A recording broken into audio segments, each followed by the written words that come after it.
दोस्तों, कभी ज्योति मिर्धा तो कभी रिचपाल मिर्धा के बयान अब हनुमान बेनीवाल के खिलाफ लगातार आप सुन रहे थे। तो दोस्तों, अब हनुमान बेनीवाल का पलटवार सामने आया है, बड़ा जबरदस्त है। जहां भी चौपाल और ग्रामीणों चौकों के ऊपर जो हनुमान बेनीवाल और कनिका जी बेनीवाल है वो सभा कर रही है और आड़े हाथ ले रही है मिर्धा परिवार को। तो जबरदस्त टक्कर है वो माहौल, क्योंकि खींवसर का चुनाव वैसे भी हॉट सीट रहता है और इस करके इस बार भी ये चुनाव भी काफी हॉट बनने वाला है, बन चुका है। तो देखने लायक है हनुमान बेनीवाल ने इस इनके बयानों के ऊपर क्या कहा, ये आप पूरी रिपोर्ट देखिए और अपनी राय कमेंट के माध्यम से जरूर दें। धन्यवाद। कई जो गलत मानसिकता रखते हैं उन नेताओं ने बोला कि ज्योति मिर्धा ने यह बोला कि ये मेरा चुनाव है। ज्योति मिर्धा ने यह नहीं बोला था।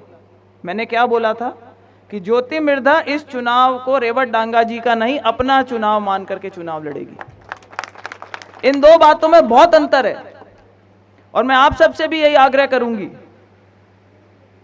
कि हर चुनाव जो होता है वो चुनौती भरा होता है और खींवसर का चुनाव तो वैसे भी आप देख लो पूरे हिंदुस्तान में हॉट सीट रहती है, चाहे कोई सा ही चुनाव हो जाए।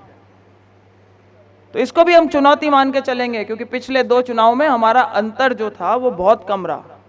रेवत डांगा जी जब खड़े हुए, लोगों के अंदर एक भावना बहुत अच्छी थी उनके प्रति, जिताना चाहते थे, बहुत लोग साथ में जुड़े और केवल मात्र 2000 वोटों से चुनाव हार गए।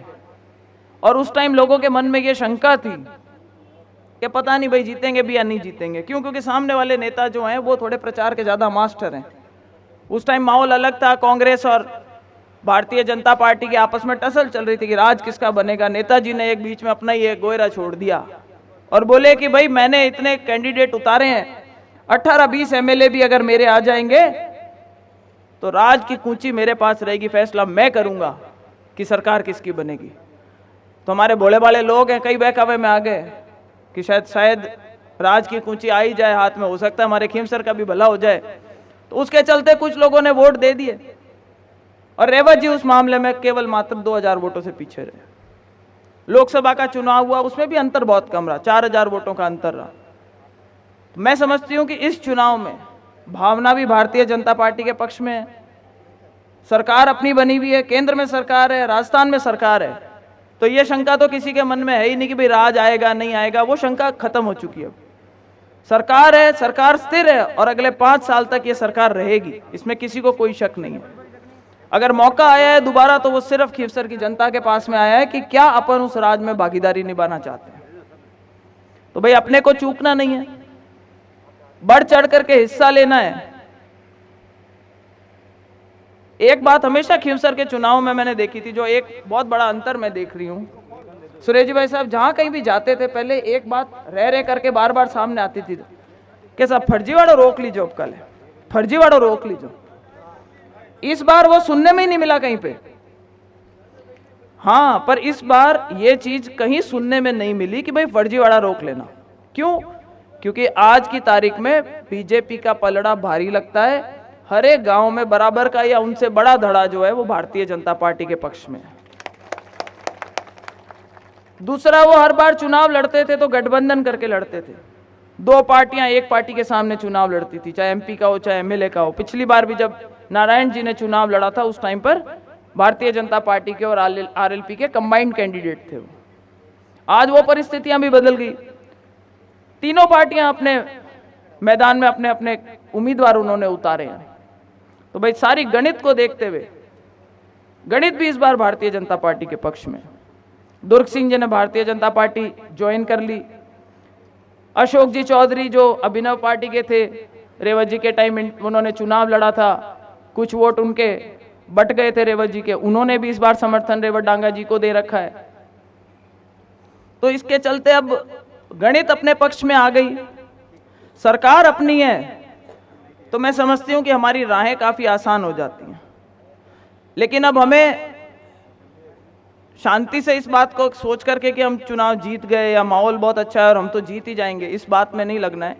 बीजेपी की एक मैंने सबसे बड़ी एक कमजोरी देखी है कि जो मूल बीजेपी का वोटर होता है वो वोट देने कम जाता है। पोलिंग परसेंटेज पे हमें ध्यान देना है। इन चुनावों के नतीजे भी मैं आपको बताती हूं, अगर विधानसभा में और लोकसभा में अपनी पोलिंग परसेंटेज अच्छी होती तो नतीजे शायद अपने पक्ष में हो सकते थे। तो वो गलती अब की बार दोबारा ना हो, हमें इस चीज की एहतियात बरतनी है। दूसरा, आप में से कई, मुझे मालूम है, मैं कई चेहरे ऐसे पहचानती हूं जो यहां पर बूथ के ऊपर जिम्मेदारी निभाएंगे। तो हमारा तो काम यह है कि भाई भाषण दे लो, लोगों को जागरूक कर लो, कोई ज्वाइन करना चाहता है उसको ज्वाइन करा लो, कोई नाराज है तो उसको मना लो, कोई समाज वाले आके साथ में जुड़ना चाहते हैं तो हम उन्हें जोड़ लें। ये जिम्मेदारी हम सब नेता जो मंच पे बैठे अपनी अपनी तरफ से अपनी अपनी क्षेत्र में सब निभाने का प्रयास कर रहे हैं। आप लोगों से मैं ये उम्मीद करती हूं कि बूथ की जिम्मेदारी आप लोग उठो। जब वोट पड़ने का समय आए तो अपने वोट कितने रह गए, उनको कितने वोट डलवाने के लिए हमारे को व्यवस्था करवानी है, उनको जागरूक करना है, पर्चियां समय से चली जाएं, उनको हम बता दें और वोट डल जाएं, इस बात पे ध्यान देना है। इतना ही मेरा आप लोगों से आग्रह है। और अब काले मैं बताया दूं, हम यहाँ के झाग आए उड़ा है, जट कटे जावे भाषण देवे शाम का, उता उता तो मैं कहूँ अमल चाट चाट मामला बिल्कुल ही गड़बड़ हो जावे, रेडिएटर पानी फेंक देवे। हमारे काले परसों एक भाषण दियो और भाषण में कहवे कि भैया जीत भी जाए जना कहीं किसी मुख्यमंत्री बन जाइए, कोना में बैठी रही जना भाई कहने फालतू वोट बर्बाद करवाओ। मैं तो ही कहवा कि था रेवत जी ने जिताओ, पूरा पार्टी को जको बाहर है बाके लारे रेवेला, बाकी ताकत बन बाके मजबूती रखेला तो बन जिताओ। और मैं तो कहूँ कि कोई मंत्रियों कम बाकी ताकत नहीं हुए हैं, कोई इंतजाम तो आपा कर दे, वहां सगला मंत्री मिल। तो भाषण वो कई देंगे, बरगलाने वाले भाषण देंगे, कहीं बोलेंगे उधर मैं जीत रहा हूं, इधर मैं जीत रहा हूं। मैं कहूं इस बार कंपटीशन चल रहा है कि चांदा पट्टी आगे रहे, सोलक आगे रहे या थली आगे रहे। और मुझे ऐसा लगता है कि इस बार तीनों क्षेत्रों में अपन जीत करके अच्छी बढ़त लेकर के निकलेंगे, लेकिन वो तभी पॉसिबल होगा जब आप लोग मेहनत करेंगे, आप लोग एक एक वोट डलवाने का प्रयास करेंगे रेवत जी के पक्ष में। और जब 19 तारीख को वोटिंग ना हो जाए तब तक अपने को शांति नहीं बरतनी, तब तक मेहनत करते रहना है, ताकि 13 तारीख को, ताकि 23 तारीख को जब नतीजे अपने पक्ष में आए तो जैसे अभी धनंजय सिंह जी बोल करके गए ना कि पटाखे अपन उस दिन फोड़ेंगे, तो भाई पटाखे अपन उस दिन फोड़ करके दूसरी नहीं तीसरी दिवाली मनाएंगे। इस बार 2 दिवालियां तो पहली मन गई, कंफ्यूजन चल रहा था, आज दिवाली है कल रामासामा है, बोले नहीं आज भी दिवाली है कल भी रामासामा है, 2 बार तो अपन मना चुके हैं, तो तीसरी बार 23 तारीख को मनाने की तैयारी करें, ऐसा मेरा मानना है। और वो सब आप ही लोगों के सहयोग से संभव हो पाएगा। इसी आशा के साथ मैं ज़्यादा लंबा भाषण नहीं देकर के अपनी बात को विराम देती हूँ और एक बार पुनः आप सबसे आग्रह करती हूँ कि भाई सारे ज़्यादा से ज़्यादा युवाओं को जोड़ो। युवाओं के जुड़ने से देखो, हमारे पिछले कुछ समय में जैसा मंत्री जी ने बोला, वास्तव में खींवसर के अंदर एक तरीके की गिरावट आई है। हमारे यहाँ पर इस चीज़ को ताकत का अंदाजा मान लिया गया था कि भाई अगर कोई मोटरसाइकिल पकड़ ली तो फ़ोन करके कौन छुड़वाएगा, अगर किसी का ट्रैक्टर पकड़ लिया तो उसको कौन छुड़वाएगा। देखो, रोजगार के अच्छे सही अवसर पैदा हों ताकि हमारे जो युवा साथी हैं वो सीधे धंधों में लग सकें, अच्छे काम कर सकें, उन्नति कर सकें, समाज में उनका नाम हो सके। और 36 कौम के लोगों का एक आपसी जो सौहार्द है, एक आपसी जो तालमेल है वो बन करके चल सके, इस बात की एक बार पुनः हमें शुरुआत करनी है। 13 तारीख को रेवत जी को ज़्यादा से ज़्यादा वोट दे करके जिताना है। इन्हीं शब्दों के साथ आप सब यहाँ पे पधारे, आप सबका बहुत बहुत धन्यवाद। एरिया का बड़ा नेता आ गए रेवत जी, पहले बताओ तो। हाँ तो कौन ही आना तो खन्ना उतारो पड़ोस में, मारो गाँव नजदीक ही। हाँ तो मैंने नहीं किया, लोग कर दिया, मैं कौन कर जगह बैठा है ना, आना लगे हनुमान जी के हाथ रहते, ए हनुमान ये कर अनपढ़ आदमी माथो खराब कर दियो। अरे साहब मैं तो जिम में थे, जिम रहे जी, मैं जिम सा था के जी तो जिम 15 रोटी जिम ले माथो खराब। रेवंत जी बाप काट दिया।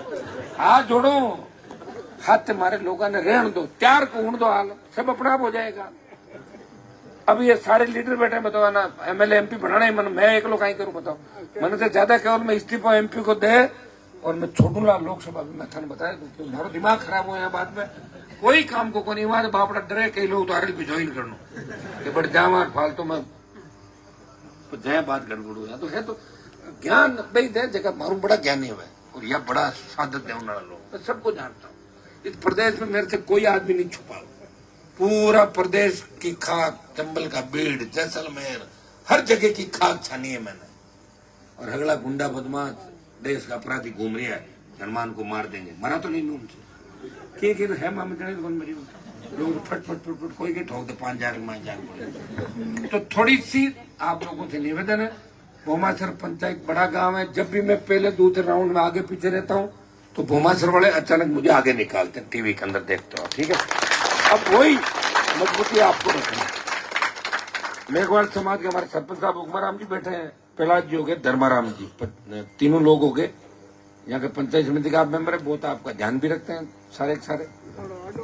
और आप सब हमारे तो प्रहलाद जी जो कहते हैं, बुजुर्ग चार कहते वही बात पक्की है आपका टेलीफोन आ जाए, संदेश आ जाए, मैं वहीं खड़ा हो जाता हूँ, आपकी हर बात मानता हूँ। थोड़ा सा आप ये ध्यान रखें कि हनुमान कोई रोबोट नहीं है, कोई मशीन नहीं है, मशीन भी खराब हो जाती है। रोबोट भी क्या करता है कि रोबोट भी आपने देखा होगा कि यूं चलते चलते जो रोबोट बनाता है उसको मारने की तरफ चल देता है। आपने मूवी नहीं देखी जिसमें रोबोट आदमी को मारता है, जो बनाता है ना उसी को मारने के लिए दौड़ता है। मैं आपकी सेवा करूंगा जब तक जिंदा रहूंगा, इस कौम के लिए, किसान के लिए और सारी जातियों के लिए, मेघवाल जितने भी समाज है, मैंने लड़ाइयां लड़ी है, आगे भी लड़ूंगा। थोड़ा सा ये ध्यान रखें कि मुझे समझने का प्रयास करो कि हनुमान जी क्या, थोड़ा समझ लो मुझे, जिससे अपना आराम रहे, बच्चे भी धीरे धीरे समझ जाए सारे सारे। तो मैं आपके अंदर बहुत करंट है, ये सही है, लेकिन मेरे अंदर बहुत ज्यादा, आपसे ज्यादा करंट है मेरा। आप अगर वोट जो ले रहे हो, साथ दे रहे हो, मतलब आगे जूझ रहा हूँ ना पार्लियामेंट के अंदर जाके, विधानसभा के अंदर, जहाँ 200 दुश्मन 500 बैठे हैं, वहां भी लड़ाई लड़ रहा हूँ, आपका सम्मान बढ़ा रहा हूँ। इसलिए अपना तय करो इस बार इस पंचायत से सिंधीपुरा के अंदर भी जाके बात करो, सब लोग सरपंचों के गुटों को छोड़ो, राम सर ठीक है मजबूत है, और बात करो लोगों से। लड़ाई इस चीज की है कि हनुमान जी गाड़ी में कौन बैठ रहा है, मेरी गाड़ी में कोई बैठ जाओ, मना थोड़ी करता हूँ, हेलीकॉप्टर में बिठा दूंगा, आ जाना, 4 दिन रह जाना, 6 दिन रह जाना, 7 दिन साथ रहना, मना नहीं, मेरे लिए सब समान हो। इसलिए इस तरह की बातें करके और खुद को, किसान को, जवान को कमजोर नहीं करे। इस इलाके में जो मजबूती है वो भोमासर पंचायत बड़ी मजबूत पंचायत है, और लोगों की नजर है कि भोमासर में हनुमान जी को कैसे कमजोर करें, साम दाम दंड भेद। उनको पता है हनुमान जी गुस्सा आता है तो कोई ऐसी बात करे जिससे भोमासर पंचायत खराब हो जाए। अब आपको ताकतवर रहना, तैयार रहना है। 12 बज गई, जाऊंगा और बिना खाना खाई सोऊंगा, क्योंकि 1 बजे खाना खाया बीमार हो जाऊं मैं, ठीक है। और 5 उठ सुबह रवाना होना पड़ी, भगवान की कृपा है कि भूखती तो फिर नहीं होता सालों मिलने की को नहीं मन में थान फिर बता दूं, कुछ नहीं मिलने वाला। एमएलए जीत कर भी क्या हो जाएगा, एक माए बैठ रही, आ कहीं कोई सीएम ने बन बैठ जी बैठ खुना माए ज्यादा